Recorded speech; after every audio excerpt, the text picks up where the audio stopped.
the town has jurisdiction over that road, whether the county completes construction and it's with a completely improved roadway, or if the county decides not to do it and there's right-of-way there now, that right-of-way becomes under Whitestown's jurisdiction if we would ever want to complete the connector in the future. Steve, how would the funds, as you said, it was NDOT or federal, and I forget who offhand, that the county got the money for to actually construct the road, other than the magic, what happens with them canceling the interlocal? Does it affect those funds right now? Well, I don't expect so. I think it's an 80-20 project. I think the county would, again, I haven't read the documents. I would expect they would have a problem if they didn't complete construction of the road, because usually when you sign an agreement with NDOT for an 80-20 project, it requires that you use the funds for the project. And if you don't complete the project, NDOT will expect you normally to reimburse them for the costs that they've incurred the cost that they've incurred for you to go forward with the project, and then you didn't do it. Does that sound correct to you guys, Dan? So I would be surprised, and that was the indication we've gotten, is that they want to complete the construction of the connector, which again is their right to do. That's what the interlocal agreement says, which makes sense. I mean, Whitestown wouldn't have been able to terminate it in the middle of the agreement and stop the county after they had gotten funding from NDOT and the federal government from going forward with the project. So I expect they'll complete it, because I think they may have issues with NDOT, but I don't know. I mean, NDOT could waive those conditions, I suppose, but I expect they would have to return funding to NDOT if they didn't complete the project. I continue to see additional staging as though the project is going forward. Additional, the maximum speeding signs and fine signs just went up yesterday.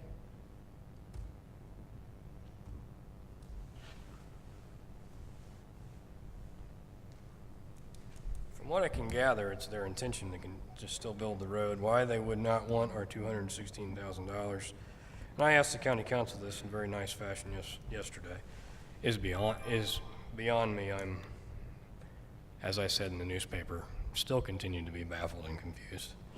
So I don't know what to say to that. Yeah, I'm really confused why they wouldn't want to continue to partner with us when we're offering that amount of money for the project. You know, you all passed the ordinance which clarified your position on the county EDA and the issuance of new bonds. I thought you made it very clear that you would like that EDA, that final bond payment, to be paid off, and that we could create an EDA of our own within our jurisdiction, and that there were multiple different projects to do out of that. And then, but you would also, you pledged in that ordinance to assist and partner with financing of the Ronald Reagan. I think what was heard or what was read, and I'm not sure why, was that we didn't want to partner with the Ronald Reagan because we didn't agree with that financing strategy. And then the decision came from the commissioners on May 1st to terminate the interlocal agreement, which, quite frankly, the connector is a completely separate project of the Ronald Reagan, and so that's what got us really very confused as to what was going on here. I think that I've had great conversations with county officials on this. The councilwoman is behind me. She was, they still want to partner. Councilman Santelli called me to have he had a good conversation with me. Council President Jacobs called me. We've had a good conversation. Didn't get any clarity out of the commissioners, and I think that's what we need to do in regards to the $215,000 payment to the county. One thing that it was happening, I will tell you, was that it was getting around to me and to others in this building that we had put a stop to the Ronald Reagan. And there is zero truth to that. And that's an unfortunate statement being made. And I think that that has been stopped. I believe that people in leadership in the county government have said, listen, this is not how we want to act. I'm grateful for that we did not put a stop to the Ronald Reagan. What put a stop to the Ronald Reagan, in my opinion, was poor financial planning. And that was not poor financial planning on our part. That's what has delayed this project. So I think that you all have done a good job and that we continue to partner with the county as long as they want our partnership, and that we move forward with plans. But understand that we have a lot of other plans to do ourselves. A lot of infrastructure projects that aren't a new terrain 3.5-mile road. So that's probably the most pressing item for my report.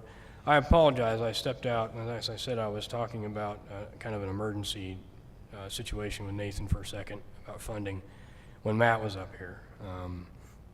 He did bring in the group. I thought he did a good job of them coming and demoing it. A lot of employees sat in, liked it. I'd be the first to admit that I'm not a big fan of Fry, but I don't use it very much. My shortcomings with Fry are really the credit card issue that we're having.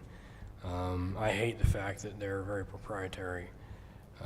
So I did not hear all of what you said to Matt, and I do apologize. It was a good effort on his part to put what he put in front of you. I think I heard you tell him to go back to the drawing board, and I'll be willing to help. I've kind of stayed out of it. It's his project, and I wouldn't want to step on his toes or get in the way. I think he did a good job. Fry is a little bit, from what we have, and like I said, we may not know what we have. But from what we have, it's a little inefficient and cumbersome, but I think if I heard your will, it was go back, look at some history, and then come back. So I was supportive of Matt's effort. That kind of was spurred on by Jason and I trying to eliminate the credit card fee for our utility customers, or at least eat it, and we can't eat a $4 fee, and we went to Matt, and he graciously dove in head first to look for alternatives so that we could use a credit card company that we could negotiate with, get that fee reduced so that our customers didn't have to pay that fee, because I think we've made that a priority as well to try to eliminate.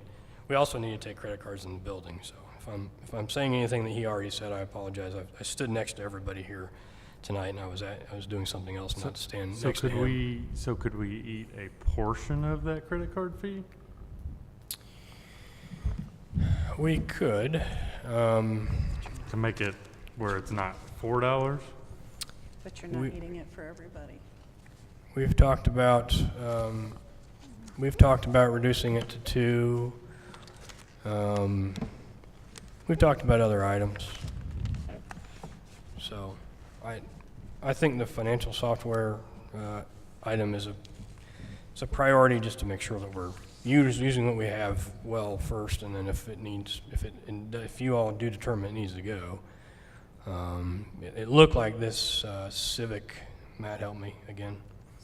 Civic Systems was a fairly decent product that's being used elsewhere, but I did hear you, and I understand what direction you'd like to go in. So I just I didn't have an opportunity to step up here when Matt was up here, so I do apologize. We have 2 new employees, thanks to you all, and Sarah Burns is the town/parks events planner, and she is not easy to be contained. She's hit the ground running very quickly. I think you'll see that with posts and not that Nathan couldn't keep up. Nathan has to keep up with all of his ideas, but she's been a great addition. And then Glenn Welling is our new assistant PR director, and Tanya did a great job of interviews. They were probably some of the best interviews I've ever been in, and Glenn will be a great addition to staff, and they've already got ideas. She even posted one on Facebook earlier today of doing videos of every project that's been approved or maybe upcoming, placing those videos on a feed so that people can go there and say and understand, have a better understanding of what projects are, so that we don't get to the project beginning and somebody says, I never heard about that.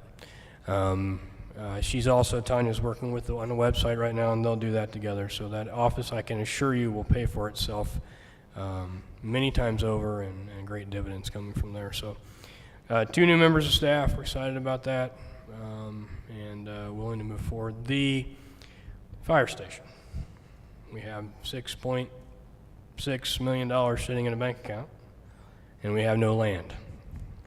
It's been an exhausting process. We've met with councilmen and the fire station task force. We're at kind of an impasse, and so we need to do things to move forward with a couple of different options, and I think that I've heard from that task force, and we know what we're going to move forward and try to get the ground. But that's where we are. That's why there's no building going up almost 7 months after we received the funding. So we've learned our lesson. We've learned our lesson. Well, let's have those conversations that we need to have Yes. and get it moving. Thank you. That's unless you have any questions of me, that's all I have. Make a motion, we adjourn. Second.